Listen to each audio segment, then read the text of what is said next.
All right, so we found this really interesting article yesterday that the Wall Street Journal put out, and it's a report showing where college graduates go once, of course, they graduate. Yeah. So most people in Arkansas, you would think a lot of people would come into the capital city, a lot of jobs, a lot of opportunity.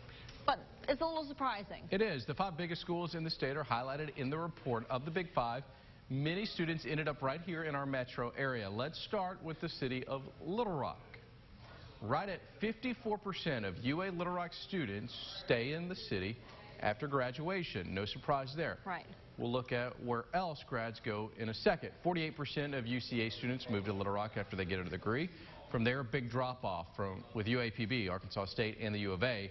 Let's dive a little bit deeper, Izzy. So half of former Razorback grads, they end up in major metro areas. Additionally, 10% of students end up moving to Little Rock. Now, they all seem to stay close to home.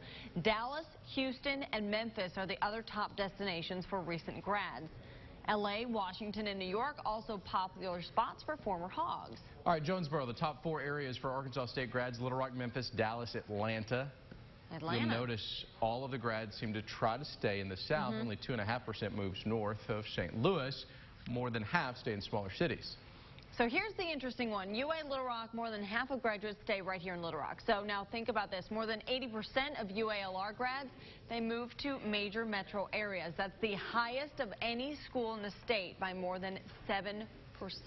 Just under half of UCA grads end up in Little Rock. As expected, that number is high. A pattern here. Dallas is a popular area for people to move to.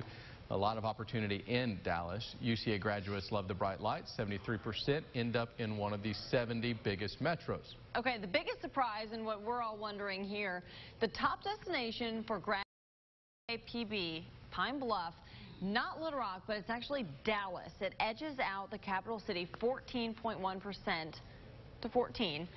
Also worth noting, UAPB grads seem to move all around the country. You can see the diversity. More than 20% of alumni moved to Chicago, Atlanta, Detroit, D.C., Kansas City. Its graduates are easily the most spread out around the country. So I guess I'm trying to figure, the trend is obviously you go where the jobs are. That's of course, there's nothing new. That's why so many people stay in the natural state. The numbers for May show Arkansas's unemployment at 3.8%. That's 20th in the country. It's equal to the national average, which matches the lowest unemployment rate since 1969. Hawaii has the lowest at just 2%. Alaska at the highest, 7%. So I guess I want to know what we were talking about, why Dallas? Are the majors there at UAPB focused on Dallas More careers? conducive for Dallas careers? That's maybe so. We want to know. Something to look at. We want to know. Let us know. Sound off on our Facebook page.